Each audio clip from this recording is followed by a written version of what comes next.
Welcome to the Use Your Inside Voice podcast. I'm Heather Dawn. Let's kick it off with a dance party.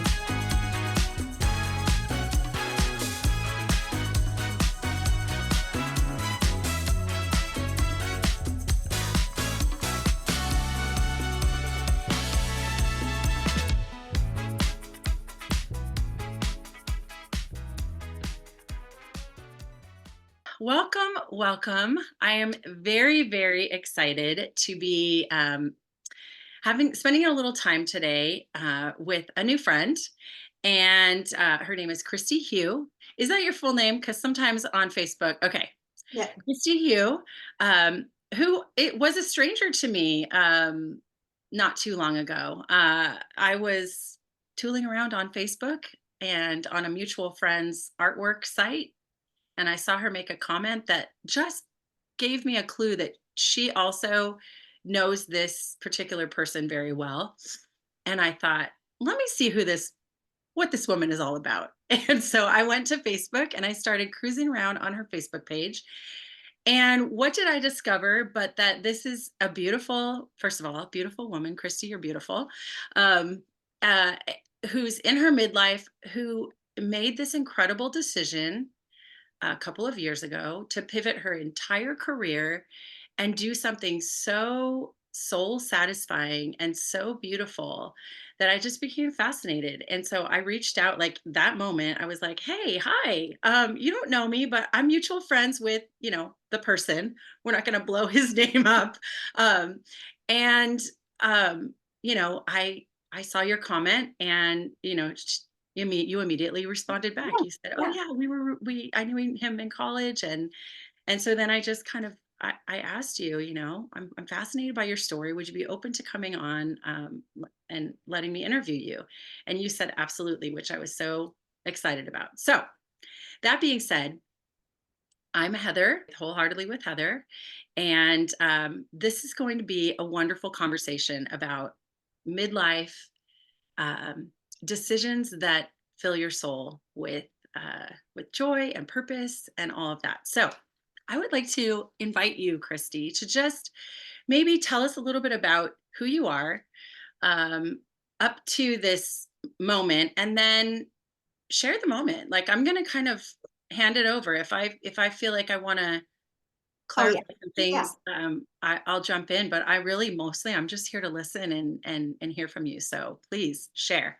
Okay, thank you. And I'm so glad you reached out. This is my second podcast. I did one with my niece too. She does kind of relationship podcasting. So I'm not a first timer, but I'm really glad you reached out because I love to share and I love to connect with other people. And you totally seem like someone I would just be really good friends with. So legitimately, sincerely, honestly, I'm glad you reached out. I am a mom of 4. I've been married for 30 plus years. We met in college, and I basically, for 20 some years, stayed home and raised my kids. My husband owned his own photography business, so I was in there a lot. But I didn't have a set, time frame that I worked at in the studio. So it was great because it was super flexible and it just worked with raising our kids. And so together we, grew our photography business. And as my youngest was getting done with school, my husband decided to shift his career. He could be on one of your podcasts. He shifted from a professional photographer into he does home loans now. So he's a mortgage broker. Okay. But that kind of left me at a place that I don't have somewhere to go. Like I would always just go help him at the studio, and we would do family pictures, or we would do it weddings, or whatever it entailed. But now I kind of didn't have anywhere to go. And my youngest had just gotten her driver's license. So she was very independent and not home a lot. And when you switch careers for my husband, financially things are a little more rocky. And so I was looking for a job, even just a part-time job that I could do so that would fill in some gaps financially for us. And so I had applied for a few jobs and finally secured a great part-time job at a technical college where I quickly just found my way in that setting and really liked it. It was kind of what I had done a lot with at the studio, administrative and customer service. And it was in a different lane, obviously, than the customer service there, but very much so a people-oriented job. And public relations, and that rolled into, then I was the head administrator for the president's office, and then I was the chief business administrator for the whole college. And anyway, it got pretty big. It, over the 5-year term that I was there, I went from part-time in academics and I ended as full-time chief business administrator for the college. And I really did like it. And people that talk to me and understand my likes and, my life know that it was kind of a perfect fit for me. Right. And so what made it perfect? What was the perfect part for you? It was events, and it was socializing with people, and it was connecting other people with people that I knew. And so I was getting paid to do things I already really enjoyed doing. So that's what made it the perfect job. Right. So it was just a really good personality fit. And I genuinely liked the people I worked with and felt, safe and secure in that place. And like I was contributing meaningfully, the way that you would at an office job, I guess. Right. And so, so I was kind of going along in that position, and that was COVID kind of came. And that year wasn't the easiest for any of us. And I remember kind of thinking like, I don't even know if I should stay. I work a lot and I don't get paid that much. I'm texting and answering calls early in the morning till late at night. And so there were some thoughts that crept in my head that were kind of like, maybe it would be worth it if I got paid more. And I did have benefits and a state, pension, which sounds great, but I was only about 6 months into that role when my daughter had her baby during COVID. And so she had 2 little ones already. And she'd had both of them in the hospital setting, the same way I'd had 3 of my 4 in the hospital setting, like with the epidural and all medical and everything. And then when the COVID thing kind of switched her gears, and she definitely started looking into her alternative ways to give birth, because she wasn't comfortable in that setting for her own personal reasons. She just wasn't comfortable. So she started looking at home birth, and I was like, well, we have not really ever done that. My 4th, I had natural, meaning just without an epidural, and I had done my own study and research to get me to the place I was comfortable. I switched providers from an OB to a midwife and felt really supported by her. And so, that was kind of what happened. And it was the day that my granddaughter was born at my daughter's beautiful, amazing home birth. She's a low risk mom. She has low risk health issues. So, some women wouldn't even be fortunate enough to have that experience, but because she was low risk, she was able to have the care of a home birth midwife instead of like a hospital based midwife. Because people get really antsy when you start talking about birth, different types of birth. Some people do, and that's okay. Hey, it is. It's okay if they get antsy. That's right. Fine.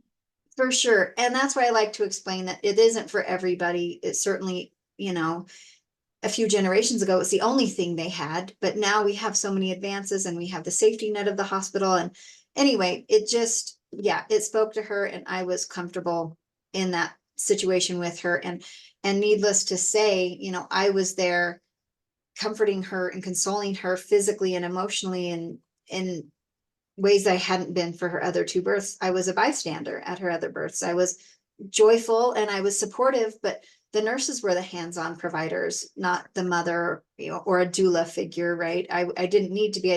I didn't know even what a doula was then, but going into her birth, I kind of knew what a doula was, and that they were more supportive. And I knew that she didn't have one, but she had a midwife coming. But you kind of don't call the midwife that does all the clinical stuff until later, right? Till it's time to give birth. Yeah. Right. And so I was there with her, and it just felt so natural and wonderful to be so close, and to be able to tell her husband, like, no, you just rest. They'd been awake half the night already, and the baby wasn't coming yet. And so I said, just rest in the chair, and I'll just sit with McKenna. And even just laying my head down on her hips as she laid in bed, she's like, oh, that feels good, Mom. Don't stop doing that. I was like, I didn't know at the time, but that's hip counter pressure, and women's pelvic bones get a lot of pressure against them during birth. And so if you're pushing on them, she's laying on one hip and I'm laying my kind of upper body weight on the other side. She's like, oh, that was relief, right? It was opening up that pelvic outlet for her. And so I was doulaing her and I didn't even know it. when her feet were restless, I was trying to pinch her toes and rub her feet and just help keep them less restless. And anyway, so I got to witness her birth, and it was incredible. And I remember sitting in the rocking chair in that room with her baby on my chest later that day. And I thought, I am never going to experience anything like this ever again. Like, who gets to experience this? I got to watch my daughter give birth in a tub in the master bedroom of her home with her 3-year-old daughter watching, with me watching, her husband right there. Her 6-year-old son was in the family room, and he came running in as soon as he heard the baby cry. And it was just, I just thought, wow, I've just experienced something I will never experience again. Who does that, right? Like heaven on earth, right? Like it really was. And then immediately, like inside of me leapt, like my heart just leapt like up into my throat, and it was like electric, and it was a change. And it was, you absolutely can experience this again. I'm getting truth chills. Like my whole body is like, woo! That's so cool. That's really neat. So I knew then, I was like, oh my word. I just said these words out loud to my daughter, who's just laying feet away in the bed. You know, I said, I'm going to be a doula. She goes, Mom, you were made to be a doula. You have to be a doula.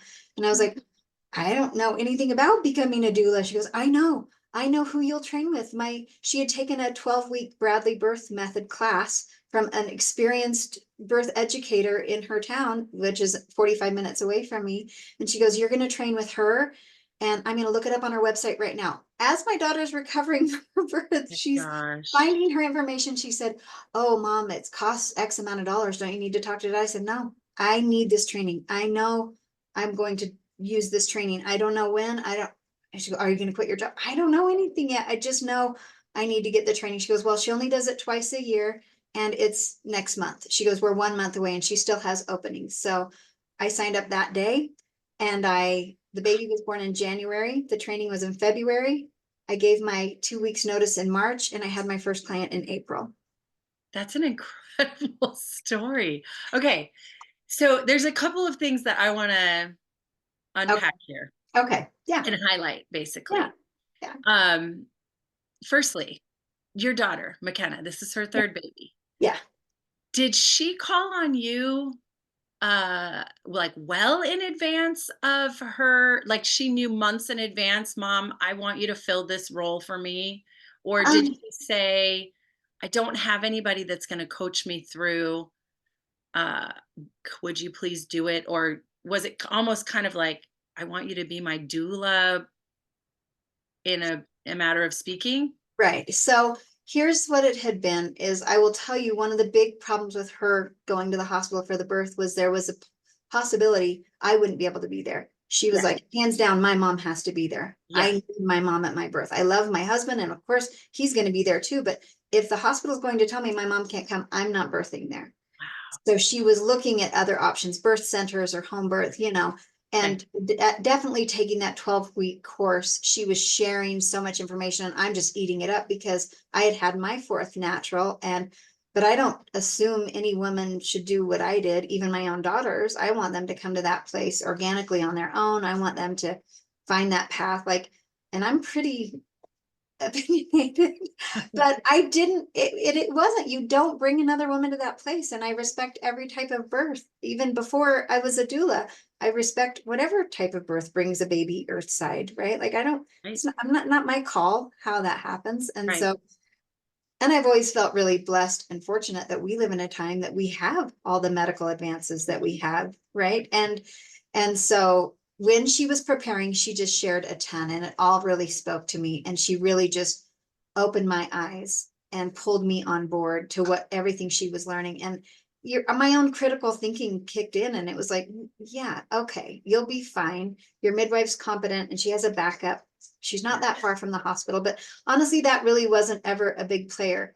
Her preventative care that she was given before, during her pregnancy, and the midwife still does some testing. My daughter opted out of the majority of testing, and as women with our own choices, we have that right to say yes or no to what's put in or taken out, or kind of what we subject ourselves to. And so, with her third, she was just really at peace with things being very, very natural. And her midwife really helped her work through every fear she had so that she could be at that place. Because if you have fears, you're not going to be at that place, right?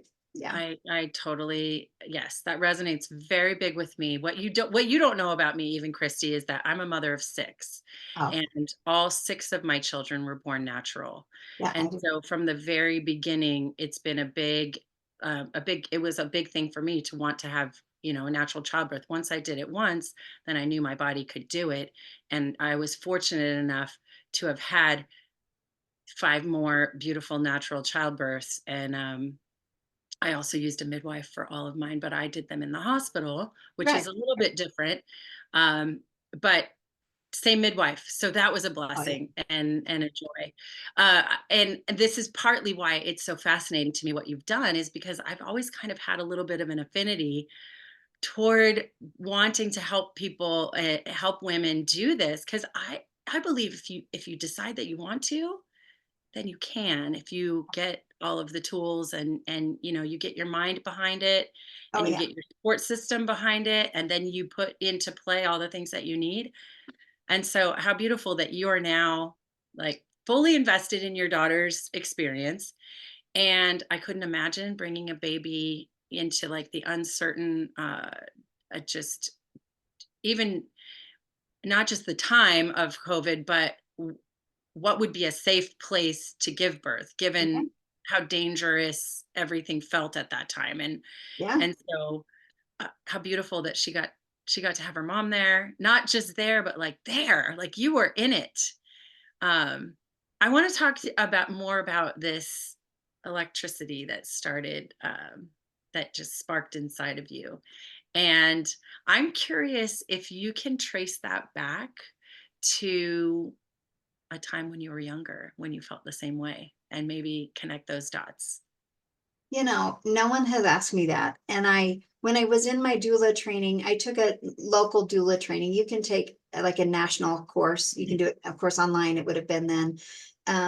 They weren't doing any training in person, but I took a local course, and that was great because it was like a face-to-face group of like 12 women, and so you really got to talk about what got you there, and so it and so a little bit the other women talking about like, oh, I used to watch those birth stories on TV, and I could, even when I was a little girl, I was just couldn't get enough of birth stories. And anyway, so I do remember, I mean, I do remember that, but I don't remember or recall like a certain time earlier in my life. But I definitely was one of those people that was kind of enamored by birth and enamored by babies. And I knew from a very young age that I was meant to be a mom. And like I was terrified that I would die before I would ever have children or something. Like there wasn't a there wasn't a step even in my education process that I was like, oh, I mean, I was marriage and family at BYU. So I wanted to learn about that. I wanted to learn how to be Yeah. a mom and how to have a family. And um, so I think it not being necessarily like a specific instant as much as just like, I definitely knew in my heart from a very young age, I want to be a mom and I want to have kids. I want babies. And so I wasn't willing the rest of my life to do anything that could possibly affect that in a negative way. So I Mhm. was very natural approach with my birth control choices and options. I wanted to avoid anything that could potentially harm, hormonally or, anything. So yeah, I definitely took steps to make sure I was as as fertile as I could be and not, Yeah. you know what I mean? So I guess that would be the connection for me. And that's a great question because I've really never encountered it or taken the time to think about it. Yeah. I mean, listen, I believe that when we're very, very young, there's something planted in our heart. There's, like, I also believe, before I say this next thing, that we have multiple purposes in this life, and Yeah. that, um, sometimes one purpose leads to the next, to the next, to the next. Sometimes you're working multiple purposes at the same time, which is incredible that we can do that.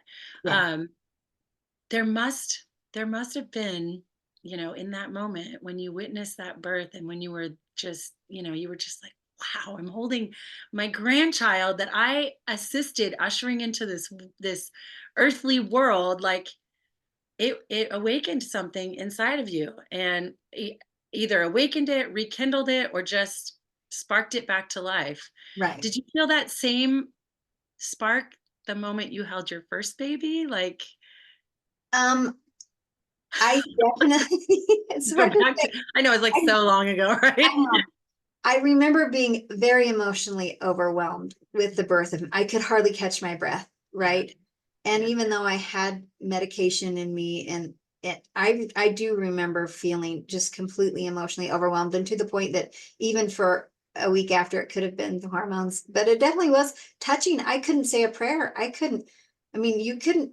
Yeah, I couldn't say a prayer without coming to tears and just feeling this upwelling of gratitude that I was given, like the spirit to help take care of, and to Yeah. get in my home, to get to raise, as my own. And that definitely is a feeling that I felt through all of my births. My natural was way much more connected than my other ones were. It's pretty incredible to have a natural childbirth and be fully present, feel Yeah. everything, like all, yeah, it's incredible. Um, as you were talking, I got, because we're mothers, right? So we Right. have, it's a very universal feeling to, especially as a first time mom, just realize like the gratitude and the magnitude Right. of what has just changed in your life. Like that very first child, you're holding it and you're thinking, i'm I'm responsible for this being, this gift from heaven. And oh, like I feel like a child myself, you Yeah. know. Yeah. Yeah, it's a pretty special feeling. And I think if we're honest, right, that happens with every child. Yes. Oh, It's yeah. like the next child comes and you're like, again, I'm trusted with this beautiful, perfect little person. Ooh, I hope I'm, Worthy. gonna Yeah. do a good job. I hope Yeah. I don't screw it up. Right. Um, wow. All right. So let me let me hear a little bit more about the process that you went through. I mean, I know you said it was just like so quick and instant, and your daughter looked it up and you signed up for the course, and before you knew it, you were taking the course. You didn't even think about the money. You signed up for the course. The course started the next month, and then the month after that, you had your first client. 2 months. So I 2 months had, because the course yeah, was the 12 month of weeks. March was, so, I can give you a little more detail around that, because it is pretty interesting. Because I had not, when I took the course in February, I wasn't planning on quitting my job. And I told my husband, like, I can work the hours I need to work. And I also know when I could do this, and I'm comfortable, like, it's going to take time to build my clientele, or to, you know what I mean? I don't know who I'm going to help right now, and plus, in addition to that weekend of training, I had to do shadow births. That's part of your training. So you don't just get to go to the class and then all of a sudden you're a doula. And the problem was that in February of 22, the hospitals were still closed. And even half of March of 22, the hospitals were closed to having additional people in the room. So the hired doula could be there, but she couldn't have her back, or her shadow, which is really just me sitting in the Oh, corner doing my thing. And that's only if a client is okay with it. And not everybody's okay with filling the room with people. And so right. my trainer called me the second week of March, excuse me, yeah, about the 18th or 19th of March, and she said, "Hey, I have some births in your area coming up the next few weeks, and all of the moms are fine with you coming in the room. And guess what? The hospitals just opened up. Wow. So they will allow extra people in the room, especially in like the low intervention rooms or the birthing suites, where a lot of the moms that are unmedicated are. It's a bigger room. It's a little more of like a family room type of setting. Yeah, So so they can move about so and do you can different move, various things. Yeah. yeah. And there was a little more room, and she goes, "What's your schedule like though?" And I go, "Tomorrow's literally my last day. I gave my 2 weeks That notice is 2 weeks ago." incredible. And I was like, "So I'm available." But I had no knowledge that the hospital would open up. I had no knowledge that my trainer had births in my area, because she's 45 minutes away and her hospital's right there in her town, right? But she had clients up here that I was able to go and shadow experience with, so that I had that under my belt. And that, yeah, what's crazy is I really wasn't planning on quitting my job. I wasn't, but my resignation letter came so quickly to me as I just was digesting all of this, right? And digesting some of those little inklings I got before the birth, even like things are maybe not as great as they could be here. And maybe I should, maybe there's something else, or is this something I want to continue on with? I mean, that just like slowly slammed that door. But my sister had been in corporate work for the majority of her career, and she's no longer in it, but she had really great wisdom for me. So she said, if you decide to quit, like, you always leave a door open. You leave some path back in, because I was just like, that seems so final. I'm like, I'm not quitting. I don't hate my job. I don't hate like, it's a good place to be. It's just, I'm not sure that's what I'm feeling anymore. And she encouraged me to consider what it was about my job that I felt so much passion about and that I felt really connected with, which was great advice. And I figured out what it was, and it was the fundraising for scholarships for students at a technical college. Okay. That was one of the boards that I would help administrate. And I knew the people on the board really well. And I loved those events, bringing people together and letting them see all of these cool programs at the tech college and the cool students that are bettering their lives and going out into our community and getting jobs. And I was like, that's what I like. That's what I love. That's what I love seeing. And I love connecting the people that have the funds to help these students come in and see what they're doing and how they're bettering their lives. And then these people are like, yeah, let us, please. How can we help them? And a technical school is different than like a university because tech programs are so much cheaper. So your dollar goes pretty far when you're donating. And I just love how generous people in our smaller community are. And I genuinely, I mean, it's an easy fit for me with them. One, because we'd had that photography business for 25 years and I got to know most of them and they got to know us. Right. And so I already am familiar with them. But so as soon as that clicked, I'm going to stay. When I tell my boss that I'm going to quit, I'm going to ask him, can I stay on that foundation board? Can I, just as a volunteer? I know the other people that sit on that board that aren't administrating or don't work for the college, they're unpaid. They do it. It's service, And Yes. so I love that little piece of advice. And I think for what you do, especially, that's helpful because it's like, it doesn't have to be a slam the door, and it doesn't always have to be this negative, which I think sometimes when you leave a job, it is, or there's all these bad feelings. And I'm not that kind of person. And I didn't want to leave that. When I still go back to work, I get hugged by a lot of people and I get to give hugs to people that I miss, but that I still get to go every other month for these meetings and for the big event. And my boss said, when I turned in that resignation letter, he said, well, are you serious about this part about sticking with the foundation? I said, oh, I absolutely am. I wouldn't have put that. I mean, that's the only way I feel comfortable leaving is if that's an option, if you would want it. He's like, I do, but I won't let you do it volunteer. I would like to keep you on as a contract worker. Oh, And wow. we'll just draw up a contract that is, works for you and works for the college so that you can keep administrating. Like, I don't want anything to change with what you do with that board. And I mean, my resignation was basically like, I don't see myself any longer in the day-to-day at the college, but I do definitely see myself moving forward for many years to come with the foundation board, right? That's incredible. That's really incredible. And I love how you just wrapped up so nicely this beautiful nugget of advice for people who are in a transition. Like, you don't have to burn a bridge, you don't have to slam a door. And as a matter of fact, if you're leaving something to go towards another thing that quenches your soul more, that you feel called to, or that just is where you want to go for this second half of your life, there's no reason why you can't find what you loved within what you were doing and keep good ties with Right. that situation. I think a lot of people in their midlife think that they have to knock down and crumble and destroy and torch and just Yeah. wreck it all and Yeah. start from scratch, when in fact you can pivot from right where you are and figure out, like you did, how you can have both. Yeah. And that's what's gorgeous. That's the gift of midlife. That's the gift of wisdom. That's the gift of knowing who you are.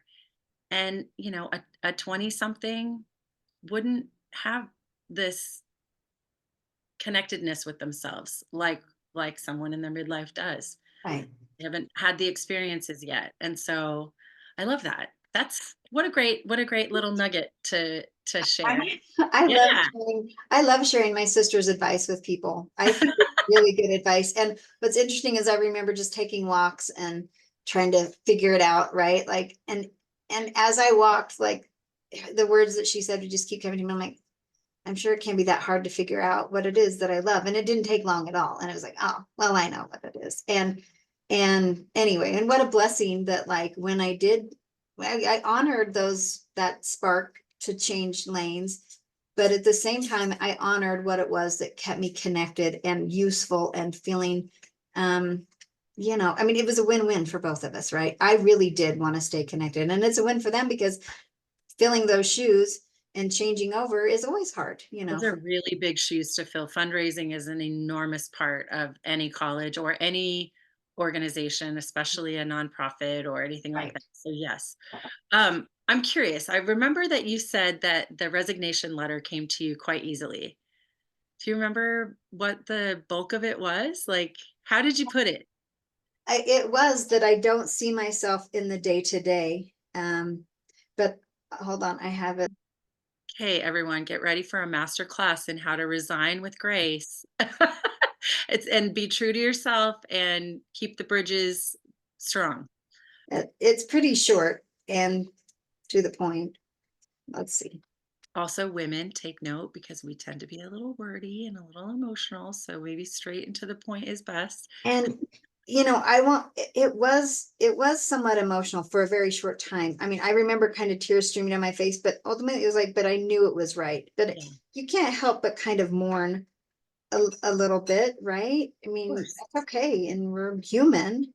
Is your sister an older sister or a young? Okay.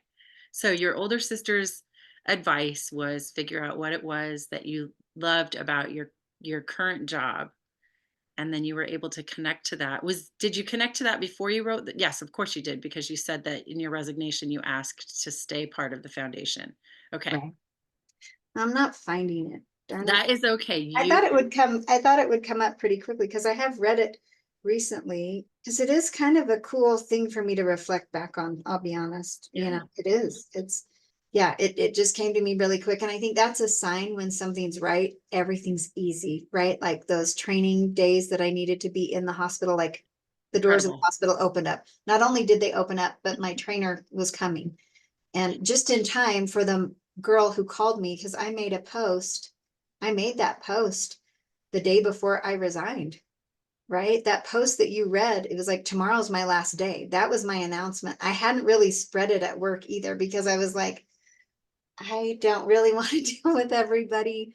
And I'm not All going the to, questions yeah, and I knew I was everything. going to stay like with the foundation. And so that I was still going to be coming in the office periodically, mostly working from home. Obviously I do all my, all the secretarial and administrative stuff kind of from my home office. But anyway, so yeah, it did come very quickly. And I think the sign for me is that everything just was right. And the path was opened up right in front of me, just like, here it is. Like, Yeah.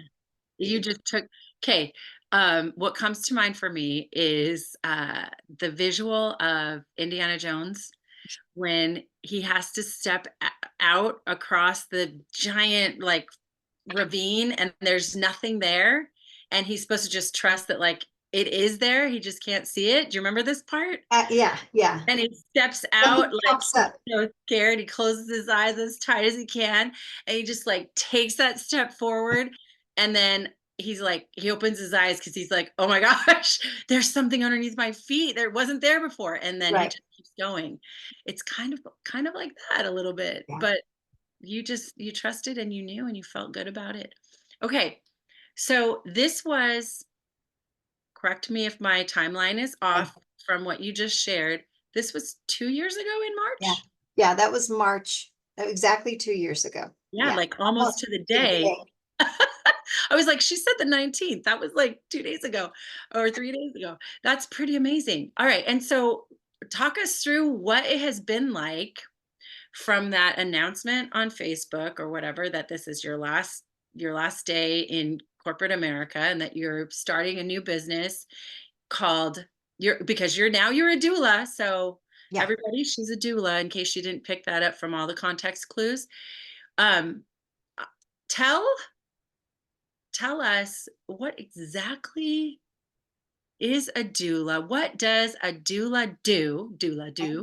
Okay. And what has it been like for you since you made that announcement for these past 2 years? Like, tell us. Well, yeah, it kind of was like, I let people know like I'm starting my own business, but being a doula doesn't feel like a business, but you have to look at that side of it, right? So that was one part of it. But let me start with what is a doula. So a doula is what I was to my daughter during her birth. I was physically there. I was emotionally available for her and holding space for her to feel whatever she needed to feel and however, and to like reassure her that it's okay to feel that way.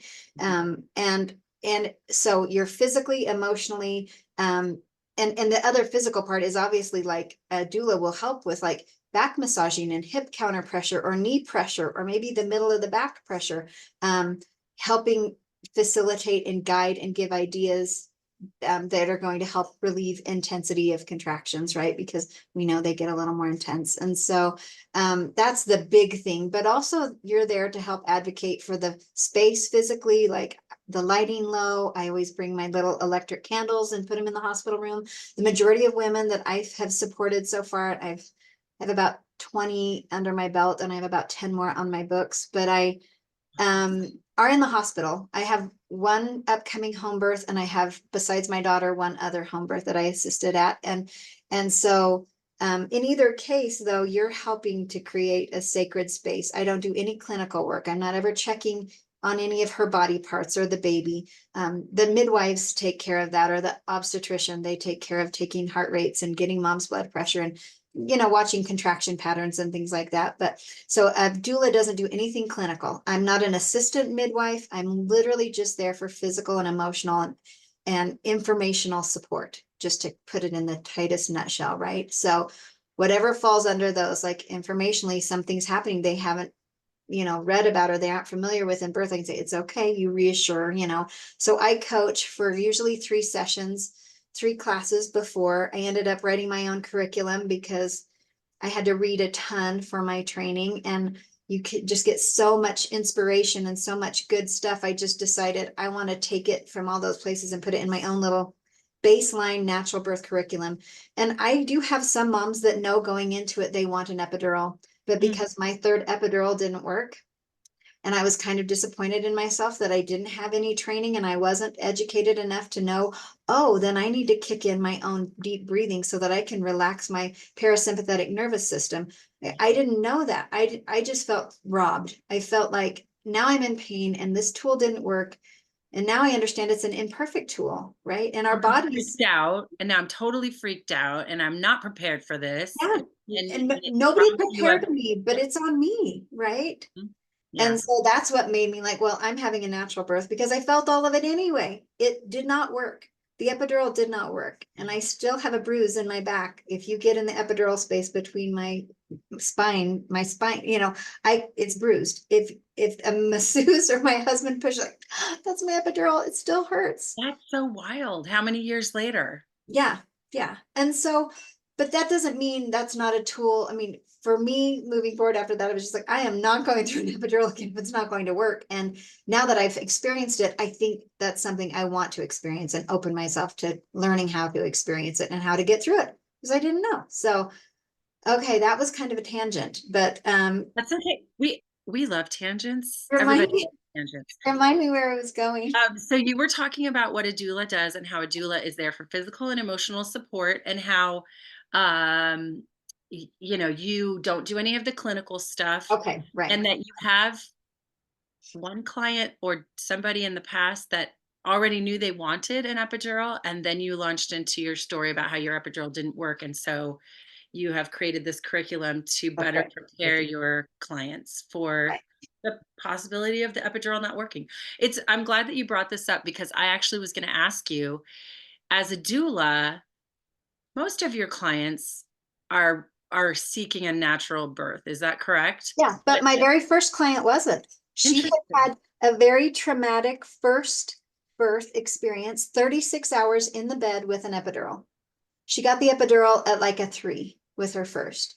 She never got up and took a step out of bed. They put a catheter in, they did all the monitoring, and it was really traumatic. And she said, I just don't want that to happen again. And she was due 2 weeks after she hired me. I mean, she hired me, she talked to me at the end of March, beginning of April, and she was due like April 15th and had her baby then. She had an induction, like she had a very medicalized birth, but instead, I mean, what I had learned in training is that there is a better way to have even those interventions that can have some higher risks, and you can reduce the risks theoretically by having it administered a little later. I mean, she already knew she didn't want it at a 1 or a 2 or a 3. And it really, I mean, in my day, they wouldn't have given an epidural that early, but they do now. And it's really dangerous for the mom and baby to be on an epidural for that long. And it's has serious side effects. And it obviously did for her, not just physically, but emotionally. She more so emotionally needed the support and advocacy of somebody that would say in a really respectful way, this is what she wants. And yeah, we're not doing that epidural just yet. yeah. And she wanted to walk around, and it was great. I mean, I loved it. I love that I have pictures of her and her husband walking around with her IV pole because she was getting Pitocin for her induction, but she wanted to wait till she was in active labor, which is 5 or 6 centimeters before she got her epidural, right? And so I'm able to help, and I'm open for sure to helping all women, whatever your need or your want is. And I think every woman deserves a doula. I think every woman deserves someone in the room that is on their side, that is experienced. It's an extra set of eyes, ears, hands, heart, right? It's every woman deserves that, and we don't even know that we need it. But as soon as I tell other women, especially like women my age, what I do, they're like, oh, she would have had, too bad I'm not ever having any more kids. But I think it's okay. You can be that for your daughter. I can't be everyone's doula, but you can be that person that's like, I remember in one of my births, my dad came in, he worked in the same town that I'm in, and my husband called him like, oh, she's at the hospital, we're going to have the baby today. And my dad came in, and I'm laying under the blankets because you're just look like a patient in a hospital, you know, and he squoze my toes. And I remember saying, oh, that feels amazing. Like just the slightest bit of touch and sharing that energy when your body is just like trying to do it all, even with medication, it's really supportive, and it's amazing the release that you have just having physical touch. And usually the husband's in the corner with a magazine because you're on an epidural, and we're just, and I don't even know I needed that touch. But looking back as a doula, I remember my dad walking in and doing that. And my dad's not super physically emotional or connected guy, but he squoze my toes, and it was like magic, right? Like, so I know even that. And if I have a mom on an epidural, I'm squeezing her toes. I'm rubbing her feet. You know what I mean? Like, yeah. So that's what being a doula is. And there was another part of the question. Yes, I had asked for you to tell us what it's been like since that announcement. I know that you had your first job, like your first client, like immediately, and you just referenced that you've done about 20 births, and with the 10 more on the books in 2 years, that's like 1 a month. That's about, it averaged about 1 a month in my first, Okay, cool. Tell us, like, are you word of mouthing, like referral? Is that how it's working? Because I tried to look up, to see if there was a website for you, Instagram page, and I couldn't find anything. That doesn't mean it doesn't exist. It just means maybe my sleuthing skills aren't very good. Well, I'm registered with the Utah Doula Association. And so if you look under Iron County for doulas, there's me and one other lady, and we actually have like 6 or 8 other doulas, and I'm familiar with them, and we meet monthly with our town birth workers that basically just help women outside of clinic or outside of hospital care, like breastfeeding, postpartum, like mental health, and then like my job, and there's a home birth midwife that comes to that too. So we have this kind of great connection, but we have a little network. Yeah, it's a great network. It's a little network. And so I definitely get referrals from there. I'm familiar with and knew the midwife in town, and I took all my business cards to her. I had to contact my friend from the tech college who no longer worked there, who was doing branding, and she did all my branding, and I just love it. Okay, that's sweet. It's Labor of Love. Yeah, Labor of Love. Labor of Love Doula Services. Yeah. Beautiful. And she's out of Iron County, Utah. That's right. Yeah. So have you ever traveled to another state to give your services? Are you allowed to? I am. Yeah. Okay. Yeah. It's just a certificate type certification, and some are more in depth, and you can do a lot of add-on certificates. Like if you have extra training for, vaginal births after a C-section, or specific training on water births, or you know what I mean? You can add on a lot to it, but I've just got my basic certification, and there's really no limit to it. No hospital has ever asked me, although when I take my doula bag, it has my certification in it, but the midwife in town knows who I am, and I've worked with her and both OBs that do a lot of births. I've worked with all of them, and I'm comfortable working with all of them. So at the end of my first year, I took business cards, and I took a plate of chocolate covered strawberries to the OB's offices, because it's their staff and their nurses that are giving out my cards. If a lady says, do you know someone who will help if you want a natural birth? And so most of my referrals come from the midwife in town, and she keeps all the doulas busy because the midwife has a lot of patients that would like unmedicated births. So I'm pretty sure that's where most of them come from. Word of mouth. I have several clients right now who are word of mouth from one of my first 3 clients. She was a single mom, and it was her first. Anybody, right? Yeah. Well, she had her mother. She had me and her mom, but when she walked in, she was like, yeah, I want an epidural. I go, tell me a little about that. Like what's motivating you to have the epidural? And she said, just because everyone tells me I should. And I was like, tell me about your level of physicality, like your life. She's like, I lift weights, I ski, I snowboard.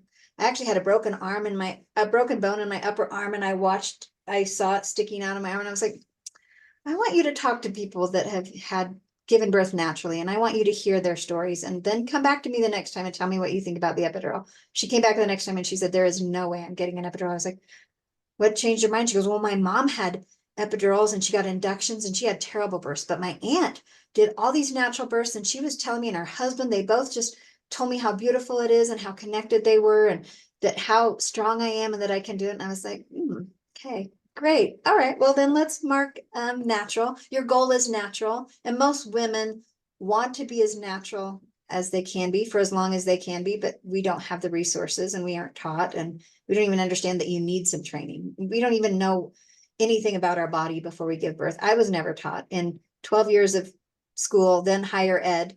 I was never taught anything beyond conception. I had no idea that my hips open at 4 different places. My hip socket open 2 at the front, 2 at the back. And as soon as you get pregnant, your hips start to open and spread and flex and move. And that's why you get sciatic pain, and you get leg pain, and you get cramps and lightning. And a giant caboose. Yeah, I can give you some great information about that too.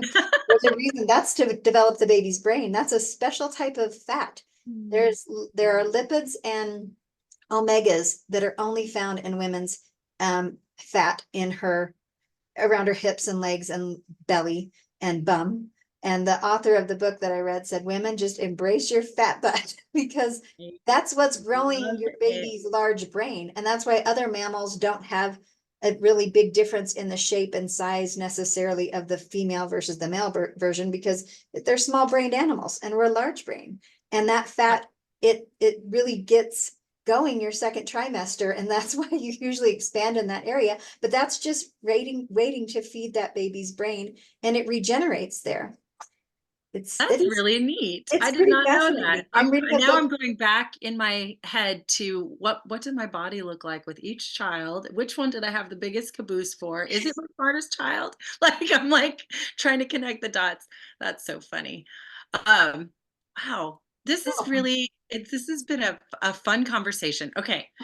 Is there anything that I haven't asked you that you would really love for people to know about the importance of a doula, what a doula can do for someone? I mean, there could be someone listening to this who never considered that it would be beneficial at all, and is probably a little bit intrigued at the idea of having an advocate in the room and someone who can hold space emotionally and physically for them. I think you touched on it just a little bit, and I'm going to ask you or invite you rather to go a little bit into that woo-woo place, okay? Because the types of listeners that I know are listening to this podcast are people who are in touch with all of this stuff. Yeah, There's an yeah, energetic exchange that happens when you are holding space for someone. You're actually hold my understanding of holding space and what it means when I hold space for somebody, and we probably would agree on this together, is that I'm literally opening my heart um, to receive whatever it is that they might be feeling, and allowing them to share that with me so that they're not holding that burden all by themselves, or they're not holding that pain, or whatever it is, the anxiety, the stress, the fear, or it could be the good, amazing, positive feelings that are just sort of like overwhelming and overloading their system. You're holding space so that it can move, and they can have the experience that they need. Is that what your is yeah. that how you would explain it? Yeah.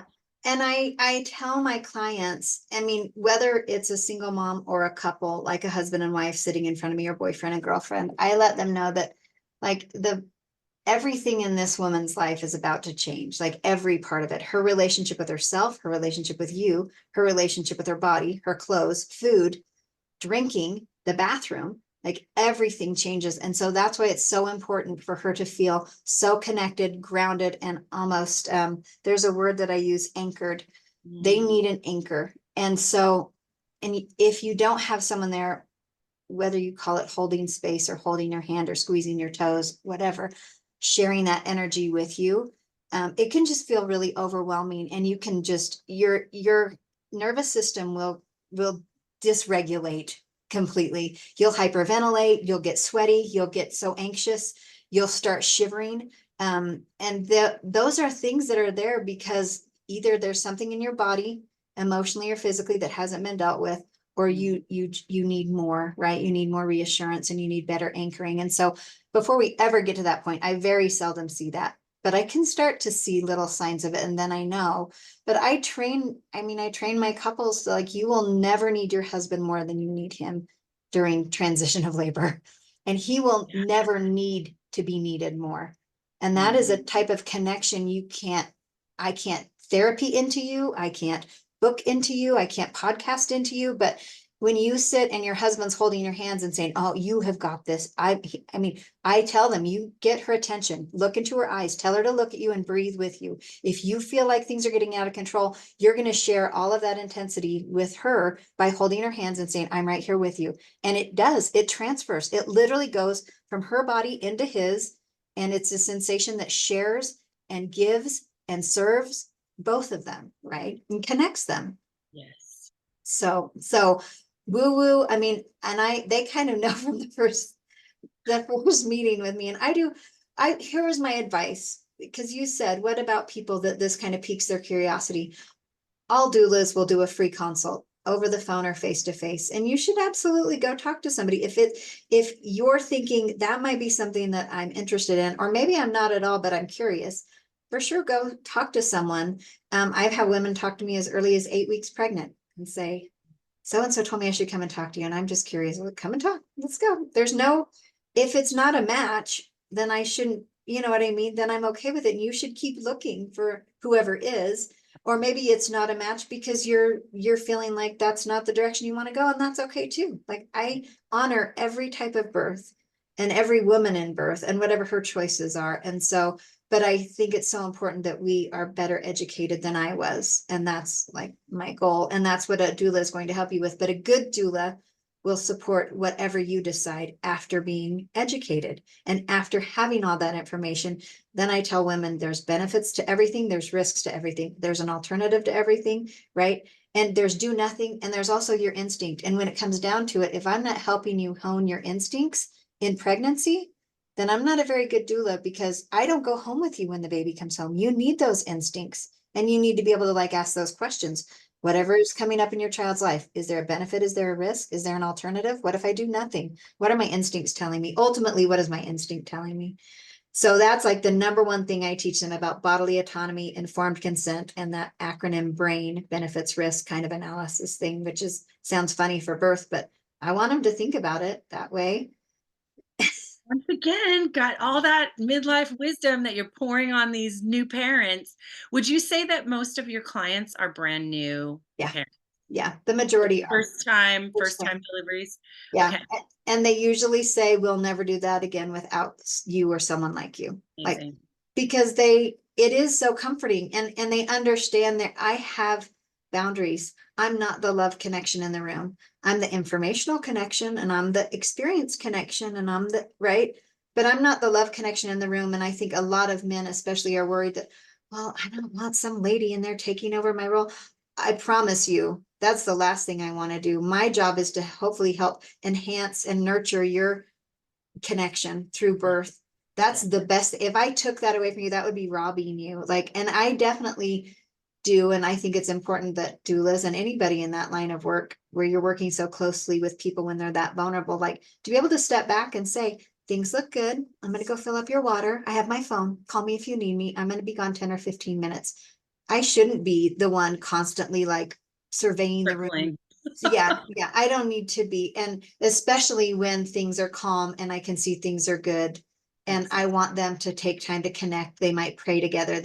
She might have a blessing. They might make a phone call or turn on some music or do something that the two of them, and so I definitely take time like that. And like, what a great thought, even just for life. Like, I don't need to be there all the time for everything. You step back. So I don't know. Yeah, I get so like on the edge of my seat, passionate about it, but it's because I just really want young people to know they have some options, and I want them to have better than I had. Right. Yes. Yes. And gosh, if we're not getting better from generation to generation about all of this stuff, then what are we not doing? So this is incredibly important work that you're doing. I it's been so much fun for me to talk Good. to you and to learn more about all of it. Um, I'm gonna ask one last question. Um, and it's going to be surrounding what advice would you give to someone in their midlife who is feeling like they are just not quite aligned in their life, and they want to find something that makes their soul feel like it's alive? What advice would you give them um, on how they could find it, how they could recognize it, and then what's advice would you give for courage to like do it? Well, I just don't think we have that much to lose. I really don't. I don't think any of us does. But first of all, I'm somebody that, like, if I get that thought in my head, I don't ever talk myself out of it. Like, that's just me saying it. No, I know that's a directional, like, inspiration. I do. Whether it's I have $20 in my purse and I never carry cash, and I just passed a mom with a sickly looking son.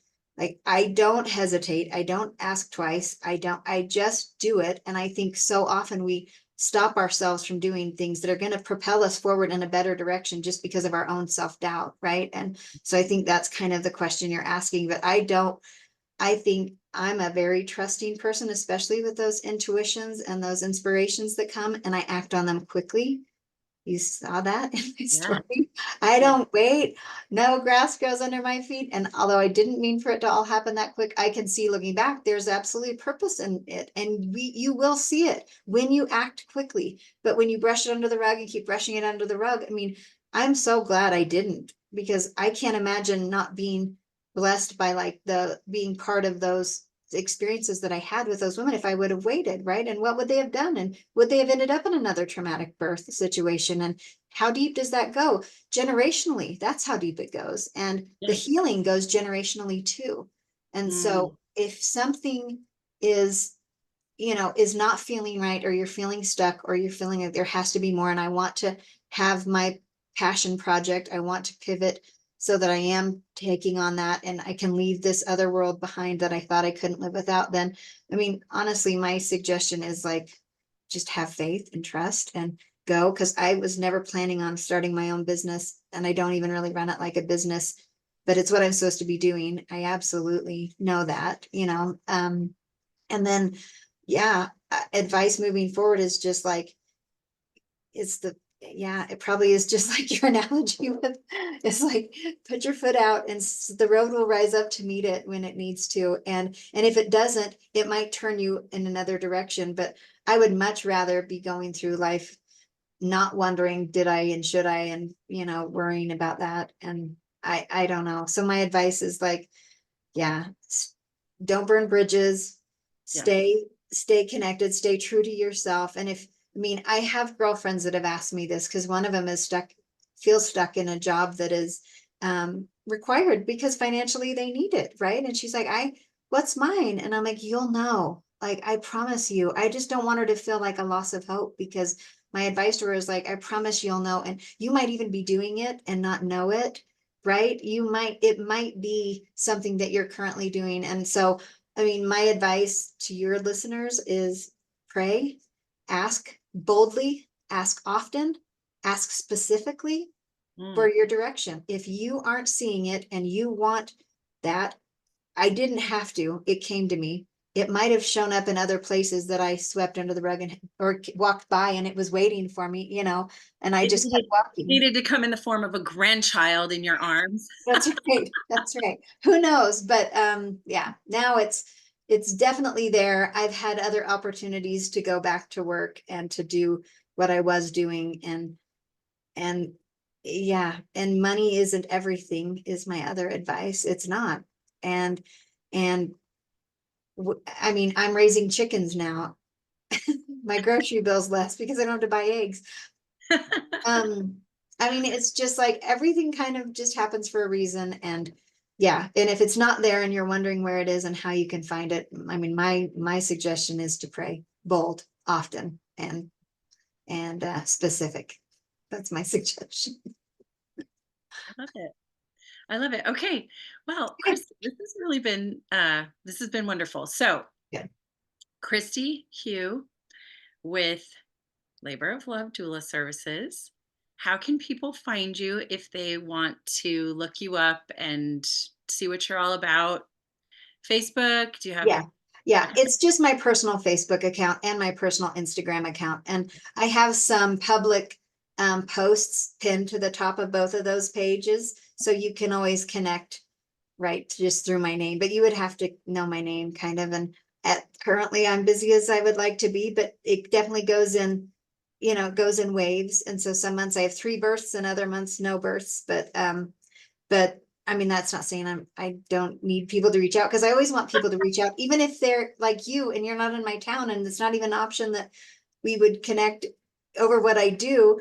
You don't need a doula, but yeah. So I welcome all connections, and I love connecting with people, and it's great. It's been so fun connecting with you. I love the questions you ask. You're wonderful at this podcasting.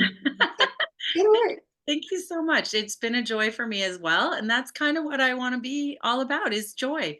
Yeah. So thank you for helping us You to bet. better understand how to have joy in our journey and just embrace the wisdom of midlife, and trust that we can't really make wrong decisions when we're following our heart, and when we're following that spark, and when we've prayed hard and prayed specifically and prayed boldly and prayed often. Yeah. I love it. Thank you so much for joining us today on the Use Your Inside Voice podcast. I'm Heather Dawn. We'll see you next Friday and every Friday after that.